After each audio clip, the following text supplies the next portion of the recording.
Mm-hmm. Mm-hmm. Yeah. Mm-hmm.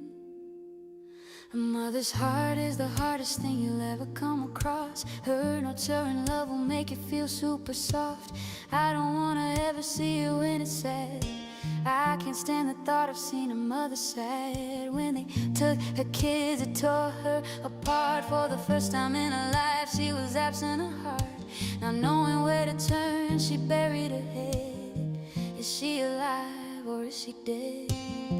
This mama choices she had to make. This was hard for her to do, just to stay awake. Her heart was crumbled, felt no more. Then she heard a loud knock on her door. Sam knows what it's like to be destroyed. It's a feeling that hides behind a noise. She recognizes that you need help. Sam brought you some love for you to feel. She will pick you up, so here's the deal. The first step you must trust is a must. My name is Sam, and me you must trust. Now we can start this journey. Take a breath and wipe away your tears. Make sure now you're all ears. You need to hear the sound of your heart, so you know you're doing your part. Sam's healing journey is for all in pain. She is doing this stuff till she's no longer shamed. She holds her children in her heart. She misses them so much, just like you. Sam does what she needs to do. She's giving up her pain to stand by you. Make sure you listen to what she says. She's truly helping you instead. Together we will all get a bit better. Do what you love, maybe knit a sweater. We all need to heal the way we can. So join this healing journey with Sam. We've got the love, we need it. Sam's got the heart, you'll feel it. Let's heal together. It's our journey here with Sam. It's our journey here with Sam. Yeah. Yeah.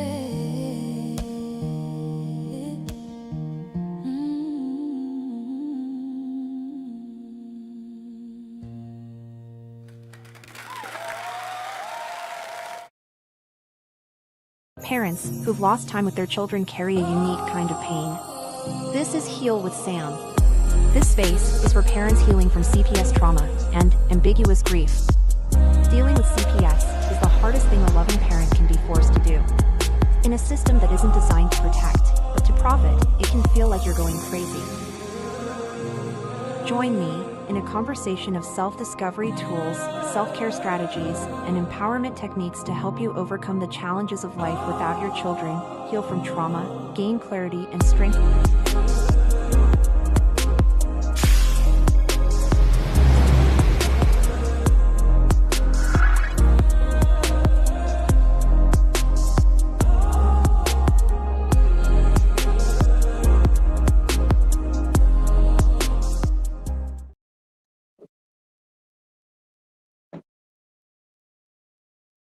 Hello.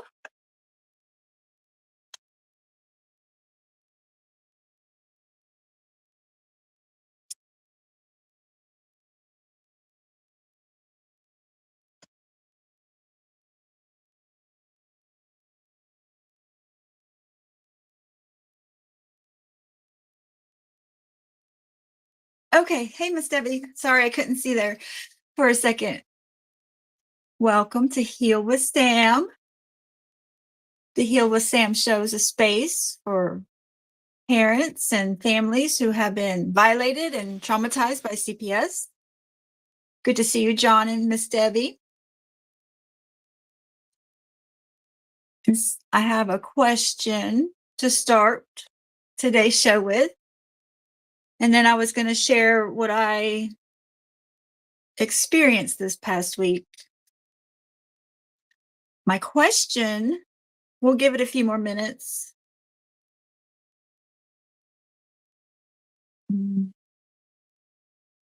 I was thinking of my feeling word for today. I welcome you to put in your feeling word.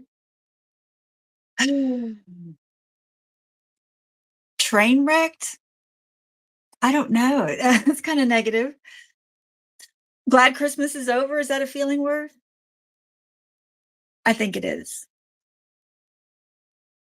I've already got my tree down, and any sight of Christmas that I had up is gone. And I'm ready to welcome in a new year.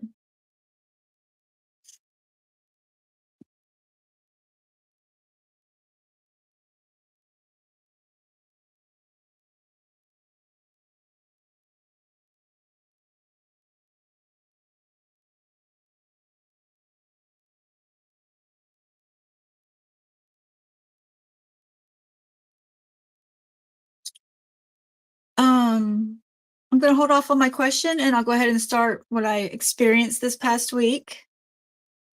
Oh, well, I said where we were. This is the Heal with Sam show for parents violated and traumatized by CPS, and why you should listen to me. Because I'm a mom who overcame her children being removed from her arms, and then the next day at a shelter hearing, removed from her life. I overcame my children being placed with my abuser for 2 years while I got my own place. Anticipation for what, John? I'm a mom who gained her independence, got her own place, and overcame every obstacle that was put before her. And I'm a mom who has survived a termination of parental rights. So I have the lived experience that many of you have, unfortunately. And I'm still here, and I'm still healing. And so welcome to Heal with Sam. Anticipation with an exclamation mark. It must be anticipation for good things to come. I felt excitement with that energy. Miss Debbie, I did have a good Christmas, I guess. I have family next door that I got to have a nice dinner with, and it was very nice. But glad it's over. I hope you had a good Christmas as well. You and Chris and John.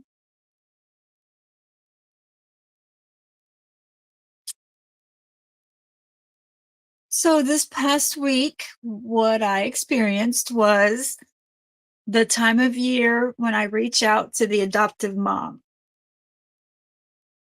I have 5 children, who I no longer parent.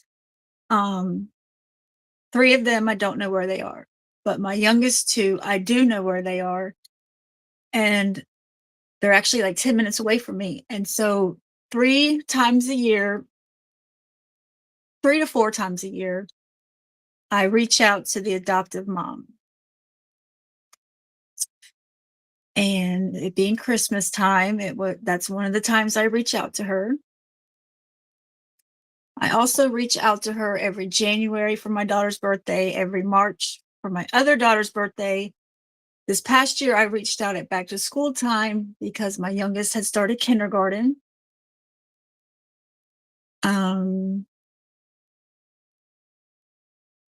Last August was the first time in 3 years that the adoptive mom responded back. She has ignored me all past 3 years. Her response said no, which definitely wasn't what I wanted to hear, but it was better than being ignored.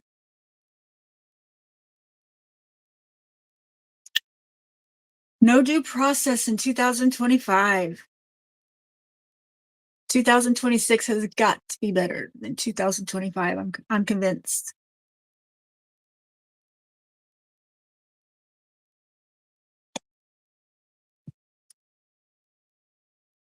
When the adoptive mom told me no, that she had no plans of integrating me back into my daughter's lives.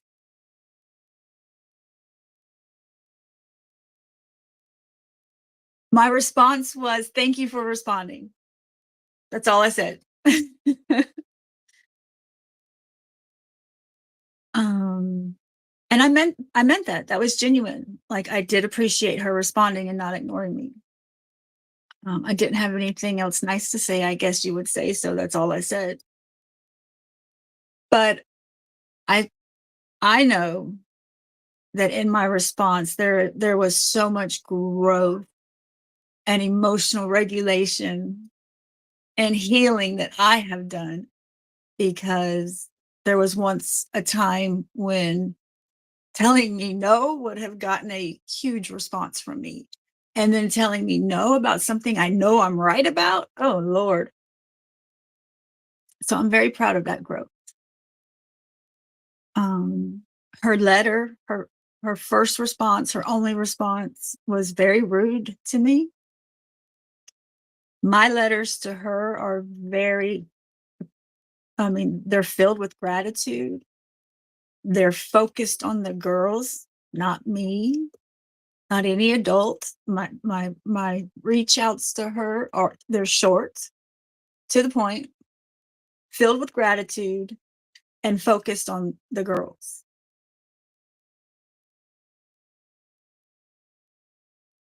I'm like speechless that she tells me no.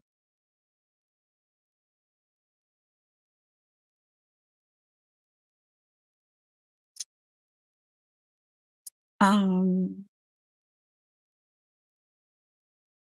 her letter was very, it was very rude, but it was more than that. So I put her response into Chat GPT and I asked him to like give me like a psychoanalysis on this response that I got from this adoptive mom. And it was very insightful what Chat GPT told me. There was a lot of manipulative tactics hidden in there. It made me feel better. It made me feel a lot better. Um, she was trying to make me feel less than, um, blame me, have some power trips going on in there. So it made me feel better putting that into Chat GPT and looking at it from that perspective instead of the perspective that I'm being told no and that my youngest daughter is starting kindergarten. That's a huge milestone, you know? And the disappointment in it all. And the hush. I don't want to say anger, um, frustration maybe. Frustration that this person has taken on a role to raise my daughters for me. And in doing so, I feel like she has taken on the responsibility of doing what's best for them. And there's just no convincing me that mothers aren't what's best for children.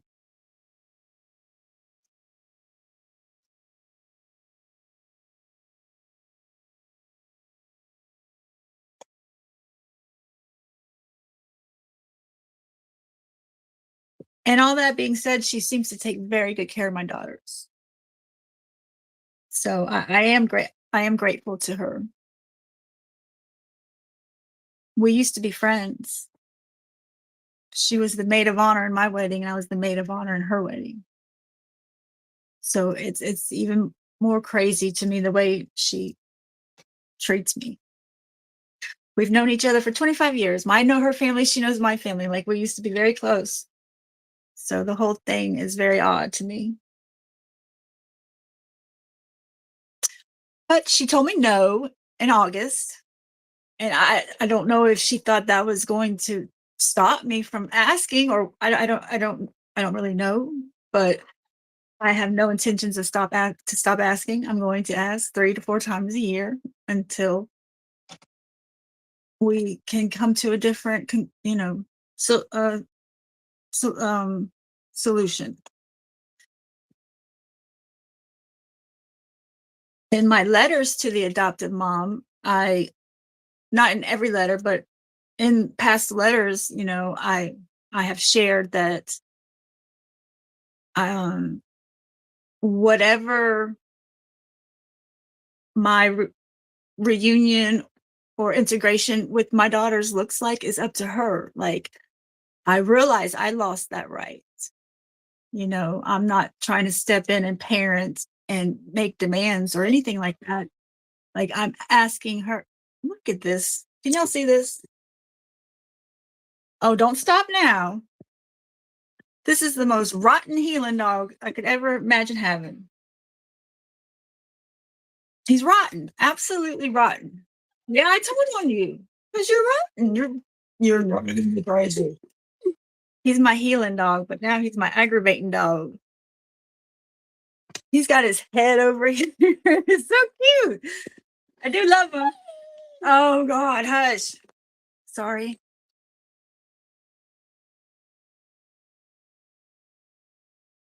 So the growth, the growth in me being able to,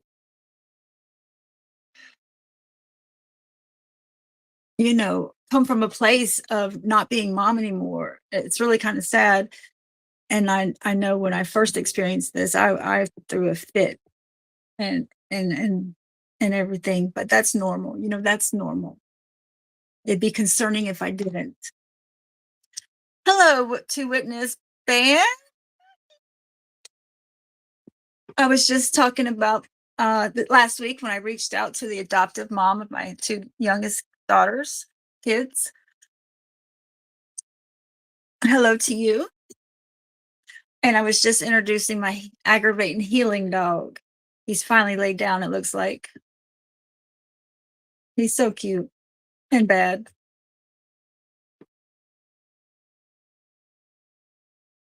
Okay, I think it's adjusted. Okay, so um these letters to the adoptive mom, I put so much thought into them, and I put even more thought into them. And I'm not trying to be right, I'm trying to be effective. I'm putting myself in her shoes, trying to accommodate her feelings while still focusing on my daughters and what I believe is what's best for them, which is to have some sort of contact, communication, connection with their mother. And it's fully up to her how that looks. Like, I realize that I've lost that right to make the decisions and make the calls and things like that. Um, and so me approaching her, I feel like I've done it absolutely appropriately.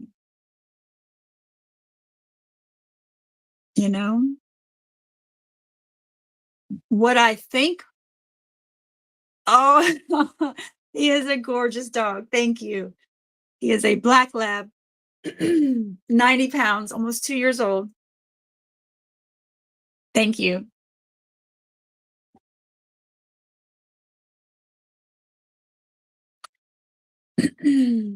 um, my backyard has parvo. I never knew what parvo was. And so he got really sick when he was a puppy, but he was a big puppy. I think that helped save him. It cost $2,000 at the vet to save my $50 dog, but it was worth it. Um, what I feel like should happen, but Lord knows the world doesn't go by the way I think things should. And actually, because of what I'm fixing to share, my last letter to her last week, I I used a different approach with the adoptive mom. I didn't ask for that direct reunion in some type of way with my daughters. I left that part out, and I replaced it with her and I communicating. her and I slowly building trust. Um, that's how I see it going, because I realize it's not going to go my way. My way would be I jump right in or they come right over. So I realized that I have to gain the adoptive mom's trust, my old friend's trust. I'm willing to do anything. I'm willing to do anything she wants me to. So it seems to me two normal, rational adults who care and love the same two little girls. I do feel and believe she loves my daughters. I do. I definitely believe that. So it seems like she and I should communicate. She should give me updates on my daughters. I know nothing about them. I don't know how they're doing in school. I don't know what they like, don't like, if they have friends, if they're in extracurricular activities, if they go to church. I know nothing. And so it seems to me that we would start communicating and building trust and a rapport with each other. And she could start filling me in on things. And then at some point, introduce the girls to what she and I have built. Now, I've never done this before. I have no idea if that's the right way or if that's a delusional way or if that's the wrong way. I have no idea. I've never done this, but I've put a lot of thought into it. And to me, that seems like the most rational, effective way for everybody to do it. But she said no.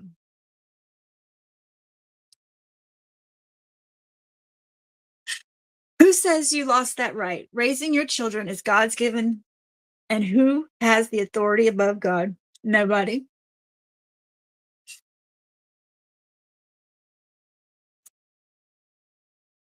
I personally wouldn't mess with what God has put together. I I would I know never to say never, but if I had someone else's child in my care, I would go out of my way to arrange for them to have time with their biological mom, especially if that biological mom was reaching out to me. Like I would never, like at the end of the day, that's not your child. Those aren't your girls. They're mine, like, but I can only share that with y'all. I would never be like that. But it is the truth, isn't it, John?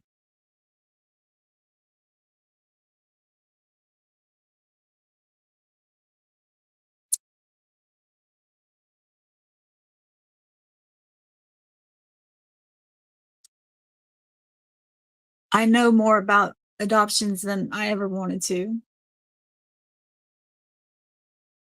I think the adoption narrative in this country needs to change. And I see a lot of adoptees speaking out and man, they're so they're so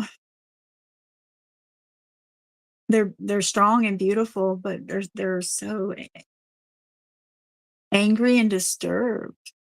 And they have every right to be, but they shouldn't have to be. This thing with the birth certificates, I can't even wrap my head around it. Like the state took my children's birth certificates with my name on it and just, I don't know, demolished it. It just poof disappears. It doesn't exist. Or it does, but it's so locked up. Like even the child, when they're an adult, can't get access to it without court's permission, which I've read is hard to do. These adoptees are angry, and I don't blame them, and it's not right. And then you have to change the children's names, apparently. Like, I just, I don't like it. I don't like it. I don't think it's what's best for children.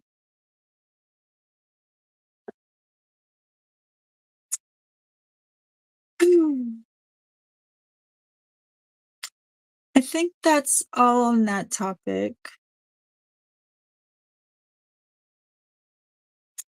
From a healing perspective, everything I just shared there was a lot of healing, emotional regulation, and forgiveness, and all of that. And and I have all the letters printed, all the reach outs the past 3 years, I have them printed and in my children's box that I'm gonna give them one day. So, like, the worst case scenario is that I don't see my children till they're 18, and I have this box to give them with things in it like proof that I tried. Um, Best case scenario is God changes her mind, softens her heart, something, and gives me a chance. And today I was working in the yard and I was like, life is the world is different right now. It seems like karma is moving very swift. It seems like God is making a stance. I think it's obvious that the truth is coming to light.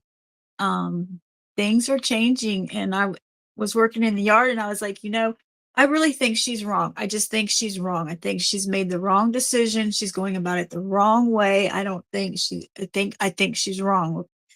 And then so it got me to think, she could wake up tomorrow and her husband could leave her, take the two girls and move to a different state. He did that with his previous marriage. And then she would be sitting there in the same situation as I am. Like, that's how God works. And I'm not wishing that on anyone, but I mean, anything can happen. So even in your own stories, like, I think it's really important to be right in the world we're in right now, these at this moment in time with everything going on. I think it's really important to be sitting in the right chair. Yeah, I do. If that makes sense. I feel that.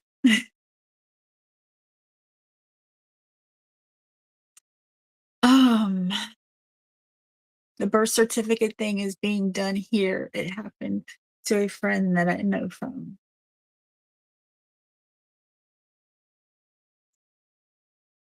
That's good. You mean where the adoptees can see their birth certificate when they're older?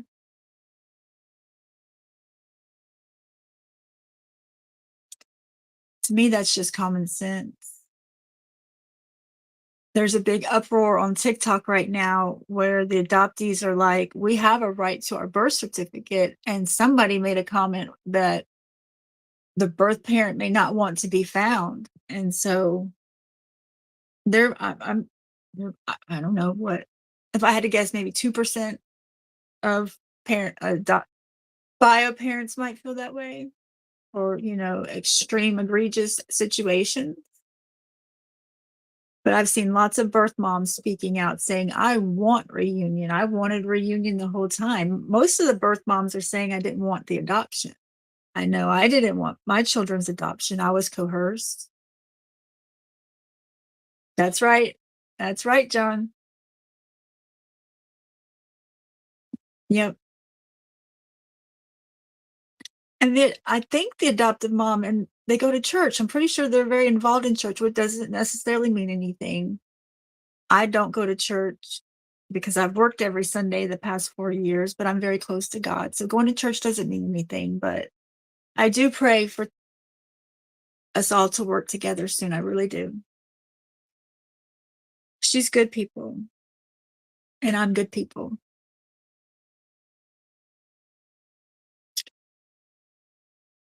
Uh, yeah, all that needs to be exposed. It's scary how you can go adopt a baby and request which, like, blonde hair, blue eyes, or red hair. That terrifies me. Terrifies me. Like, whoa, what are we doing here, people? Ugh. Mm-mm.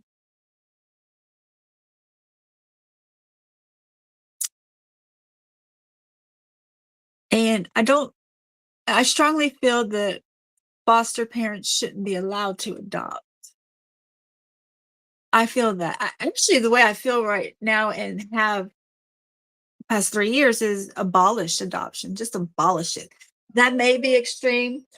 I don't care. I feel that way right now. I'm allowed to change my mind one day, but I'm also allowed to feel that way today. Abolish adoption unless the child's an orphan. That's my stance right now.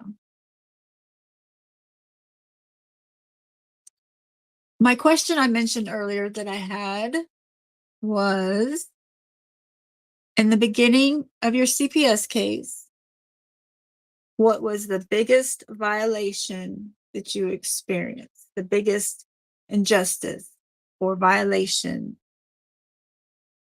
or,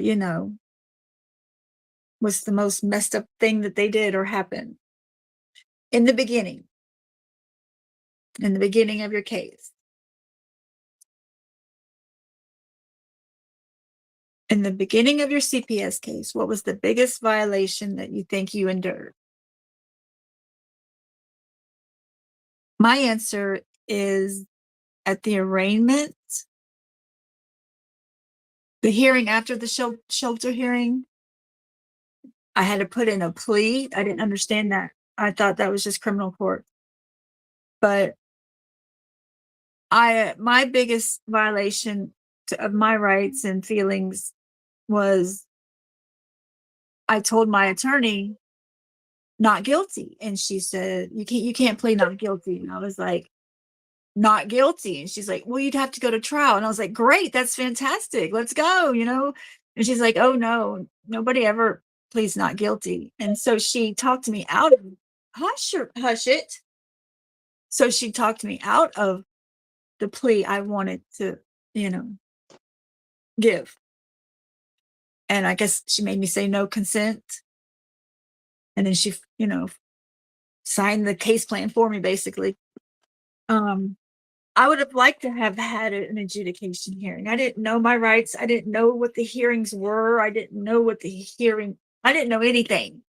My lawyer didn't inform me of anything. So knowing what I know now, I wish that I would have said not guilty, and I wish I would have had my trial, and I wish I would have had a lawyer who actually defended me and presented, a defense and everything for me.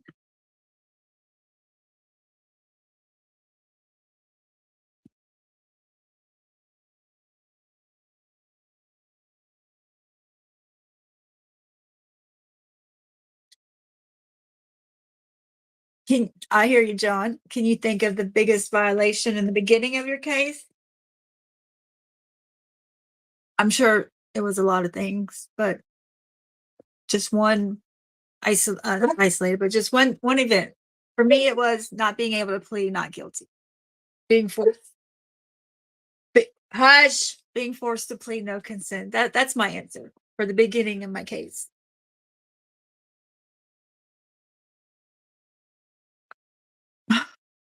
It is not playtime, dog.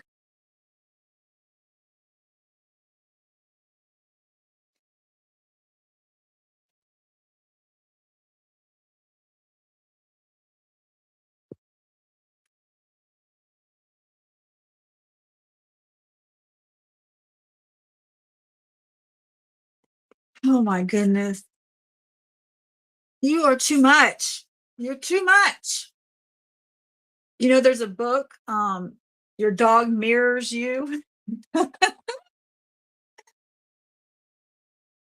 My dog's nothing like me. Center of attention, needing, what? Get down. I love you. I love you. I love you. I love you. Now go. Go. Go. I'm going to lock you out next time. I thought you was going to lay down.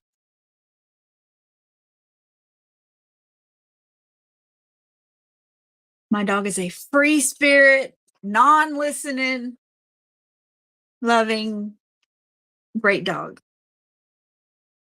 So that describes me. I don't listen. I'm a free spirit. I got to be in the middle of everything. Oh my God. I love you too. I love you too. Yes, I do. You're 90 pounds. You're not a lap dog.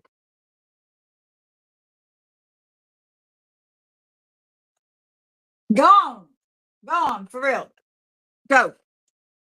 Okay. Um, we got 35 minutes. When I was the biggest one is their use of the bill of attainder. Sorry, I got hair somewhere. Are you in Canada, John? I didn't know that. I got hair in my mouth. I'm sorry. Now being used on me by CASA Case Foster Care Canada and CPF. Oh, both. Shut up. Are you at the beginning, middle, or end?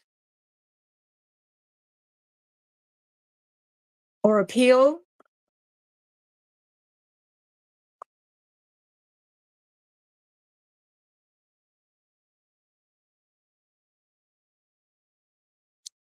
I definitely know the biggest violation I felt or experienced at the end. The middle's a blur. It's all a blur.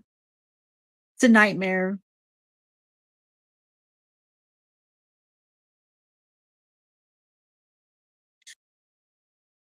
I've learned a lot. Well, not a lot. I've learned a shift in how the system works. I learned recently, kind of, you know how parents say it's a setup for failure, and that's a real feeling.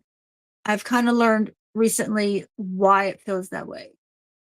Um, and I don't want to get into all that tonight. But I understand now that, this the system is a risk management system, and feelings and emotions and love and things like that that are human, that they don't matter. They can actually work against you. It's a very computerized risk, like, I don't know another word, risk management system. And so I can accept that, not that anybody cares, but I can accept that. What really bothers me about that is that the caseworkers are having to make their observations and assessments and their inputs into the system at the beginning, you know, which I understand they wouldn't do that at the end, but it just really bothers me how they're doing this at the beginning when a parent has just experienced the removal of their child. CPS doesn't give them any compassion, kindness, understanding, or a grace period, or like an adjustment phase, like they don't give the parent that. They immediately start, I say judging. What I read said assessing parents. And it's just it's not it's inhumane, it's cold, it's heartless, it's evil, like it, I don't like it. I don't like it. Um,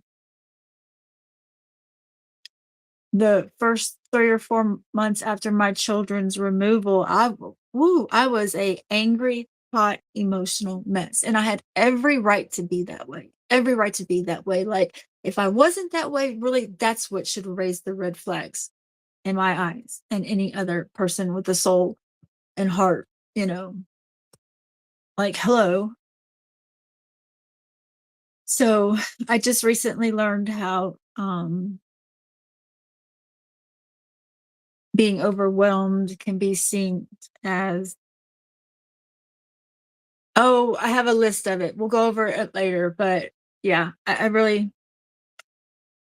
I don't like it. But at the same time, I want to share that message with people, because as hard as it is to pull yourself together after a removal, if you know how the system works, then you can strategize, and at least stand a chance. Like, I didn't stand a chance.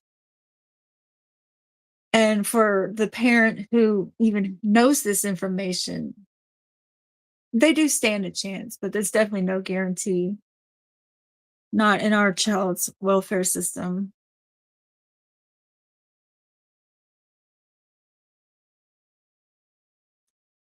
It's the narrative in society is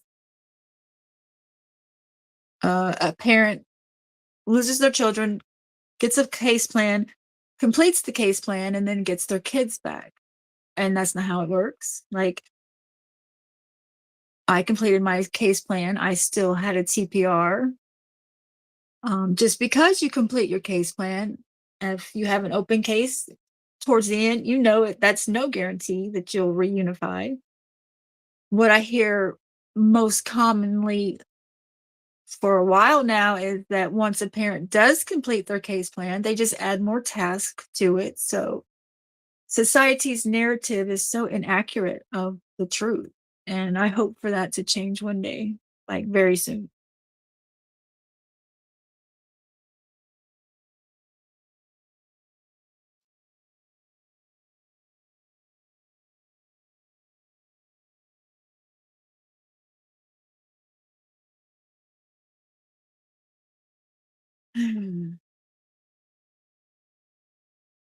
Constantly postponing,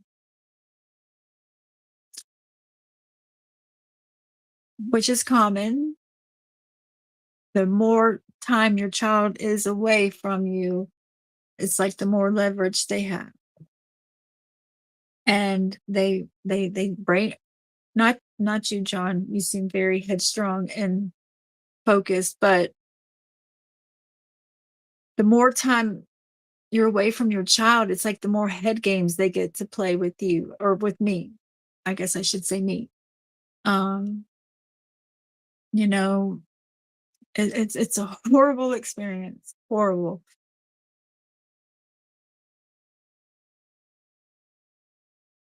Well, I hope that you do. Keep me posted. While I was waiting for the show to start, I asked ChatGPT if forgiveness was part of the healing journey. It was part of mine. But, everyone's different. So ChatGPT's response was forgiveness can be part of a healing journey, but it's not a requirement.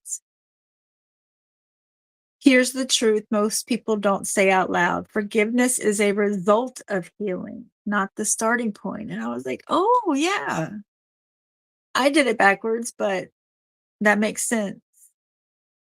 You heal or come far on your healing journey, and as a result of that, forgiveness happens. And so that makes sense. Forgiveness was actually at the beginning of my healing journey. ChatGPT says healing usually looks like this: safety first, stabilizing your nervous system; two, truth telling, naming what really happened without minimizing; three, grief and anger, allowing the emotions to flow that you never allowed; four, meaning making, understanding how it impacted you; five, release, sometimes forgiveness, sometimes acceptance without forgiveness. Forgiveness often arrives naturally when the wound no longer controls you. When it's rushed, it becomes another form of self-abandonment.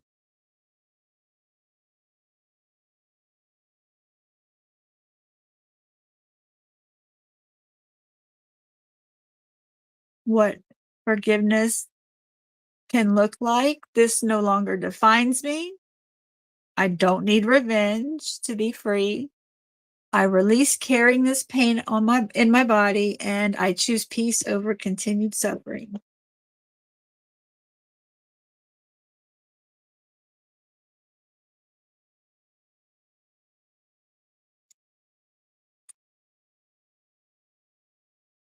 Forgiveness was at the beginning of my healing journey. Probably because, well, I don't know. And one reason is because my dad was one of the people I had to forgive, and I despised my dad. If you would have asked me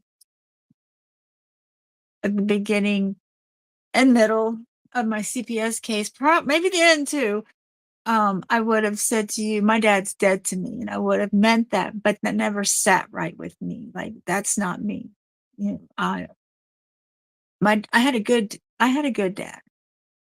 I'm the only child, and my parents, like I come from a good family. Um, so it never sat right with me, despising my dad. At the same time, it never sat right with me that my dad betrayed me. So, you know, loyalty is one of my values, and being betrayed by your own father hurts. It cuts you very deep, very sharp, and it made my blood boil. So I think that's probably why forgiveness was at the beginning, because I had to forgive my dad, but I couldn't fake it. So I worked through a lot of things like that because of that. And then also at the beginning of my healing journey, God told me to pray for my ex and his girlfriend, who were my two enemies. And I was like, what? I don't want to. But I can see why he want like that, why that was the right thing, because I like I have shared before, I felt rage towards my ex, and what he was doing. Taking my kids wasn't enough. He kept hurting me and just trying to destroy me. So that rage was not healthy. And for me to let go of the rage, I had to forgive on some level. On some level. Probably not a whole full forgiveness, normal, meaningful level, but on some level I did.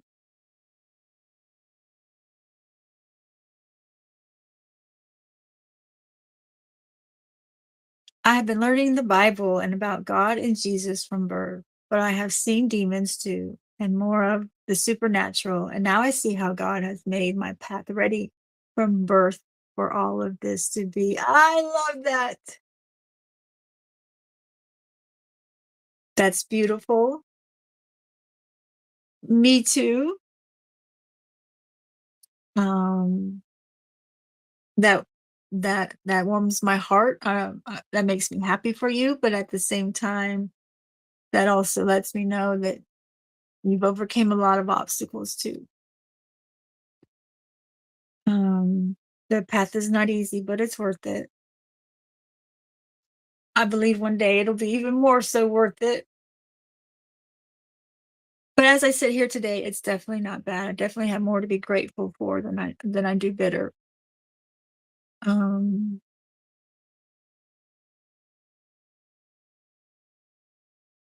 I actually love my life. I just need my kids in it. I've achieved everything I've pretty much everything I've wanted to. I mean, I still have goals, but the main ones, that make me stable and responsible and happy and fulfilled, like, things are good. And God gets all that glory too. I definitely wouldn't have made it from that dark, bottomless pit that CPS threw me into and left me there. They terminate a parent's rights, and they don't even give you a card for a therapist if you need someone to talk to. Like, what the hell is that? They don't even say, sorry, you lost your family and it was destroyed. Like, sorry. Nothing, nothing, nothing. And then to, like, what's the phrase? Put some and then pour salt on an open wound, something like that. They give you a goodbye visit with no preparation, no help, no guidance, no support, no counseling, no nothing. And that's just shitty on so many levels. You know, it's shitty for the mom. You know, thank God I was able to pull myself together to get through, perform the goodbye visit. But I wasn't able to make sure that each child understood or had questions answered, you know, or I wasn't able to do that. There wasn't time to do that. It was hard enough to get me through that. I felt like there should have been support for my kids to help us get through that, and there's not.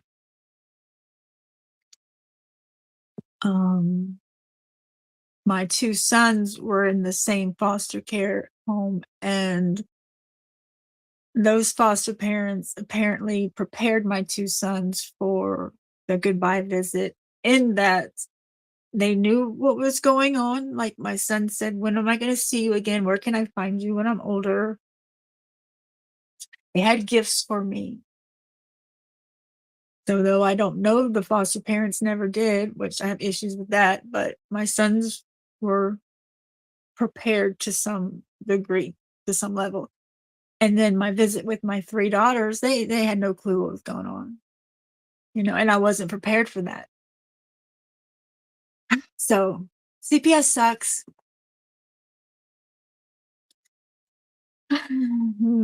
I guess that's all I got for tonight. Until I see you next week, we're going to have a happy new year thing happen. 2026 is here coming. I always made New Year's resolutions, then I stopped, and then I started 3 years ago when I started my healing journey to start making New Year's resolutions again. So I should have asked that question. Does anybody have a New Year's resolution? I started making mine and I was like, you know what? I need to dream bigger, like doing yoga every day, or, you know, and helping a person once a day or however many times a week. Like I've been doing that. Let's upgrade my goals. So I'm still working on my resolutions. I'm going to dream big.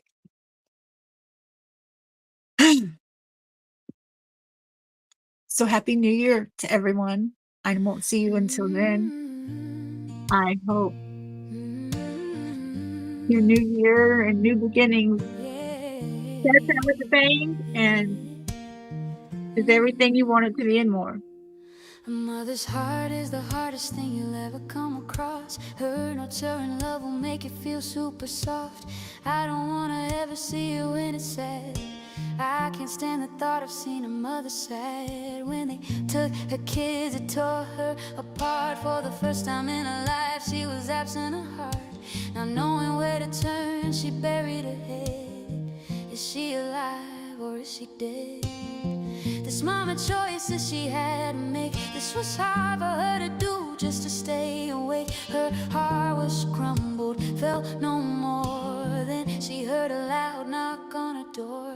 Sam knows what it's like to be destroyed. It's a feeling that hides behind a noise. She recognizes that you need help. Sam brought you some love for you to feel. She will pick you up, so here's the deal. The first step you must trust is a must. My name is Sam, and me you must trust. Now we can start this journey. Take a breath and wipe away your tears. Make sure now you're all ears. You need to hear the sound of your heart, so you know you're doing your part. Sam's healing journey is for all in pain. She is doing the stuff till she's no longer ashamed.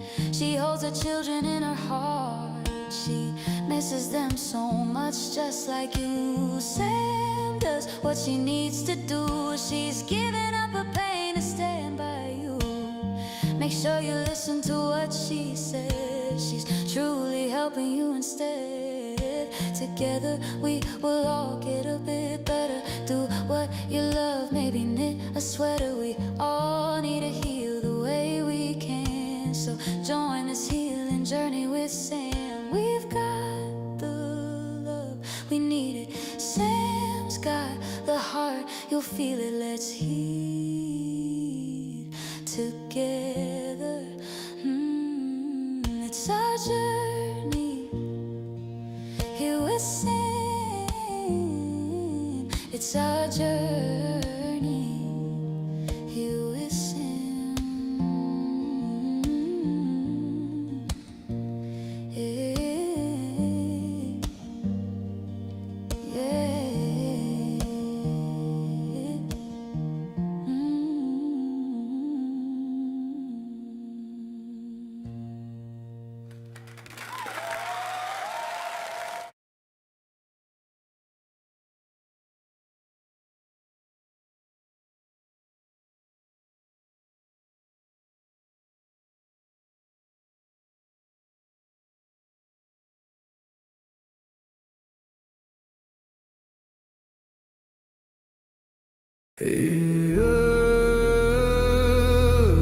They said don't fight the system.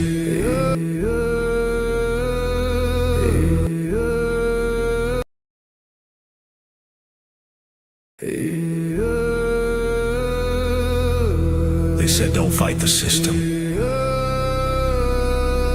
They said stay quiet. They were wrong. Lock in. We are exposing what so many have failed to. We are gonna show you what bar attorneys have hidden from all of us. Hundreds of thousands of children and twice that of parents have been lied to and walked down the road of termination. It's the death penalty. We're all of the protesters, the ones who fight for the rights of prisoners, dogs, illegal immigrants. Why aren't you coming to the aid of our children and families? Right here in America, every day a child per minute is kidnapped. And no one cares. We fight alone until today. CPS punishers mount up. Here comes the CPS Punisher. Anonymous tip, another lie from one of them. No warrant, no proof, just a badge and a grin. Stealing kids like trophies, thinking they'll win. Mama crying on the porch, daddy in the cage. System wrote the script, but the CPS Punisher just flipped the page. The educator they banned, I see every violation, every forged line, every ex-part hearing, every stolen time. One tap of the app and the truth ignites. Welcome to the CPS Punisher, now we can fight. CPS and the courts have lied to us all. The courts will not disgrace the family. CPS Punisher, here to avoid the chains and expose the game. CPS Punisher, the educator they never wanted you to find. Punisher, one tap and their empire cracks. We rise, we take our kids back. The app is called the CPS Punisher. I'm the cape in the shadows, the skull in the night, the binder full of secrets and weapons you all need. Ab initio, watch me void that lie. Fourth Amendment armor, watch the tyrants cry. Falsified drug test gone in a flash. I see Tebio, warrior, due process king. Every parent's hero when the hotline rings. I call it justice. Download the truth, now the system busts us. From the courtroom to the streets, hear the battle cry. The CPS Punishers arrive. Kiss your bar asses goodbye. They tried to silence us, now we're the loudest voice in the room.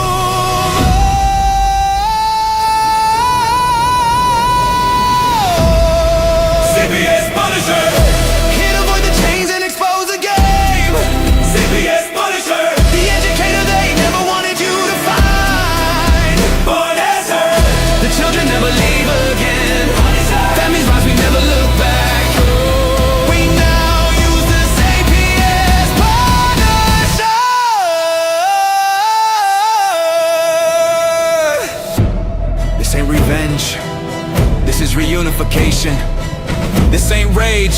This is resurrection. Open the app. Step into the fight. You ready? CPS Punisher! The app you need when they took your kid. CPS Punisher! The truth they hid, now the truth gets lit. Punisher! Download the power, take back the throne. Punisher! You're never alone.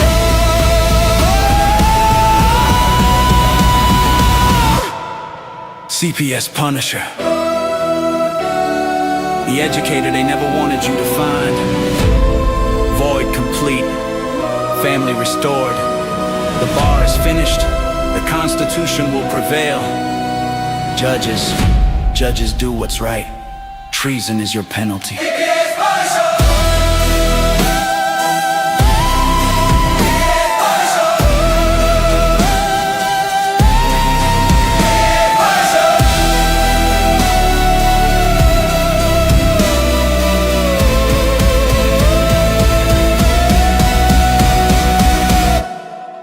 Here comes the CPS Punisher.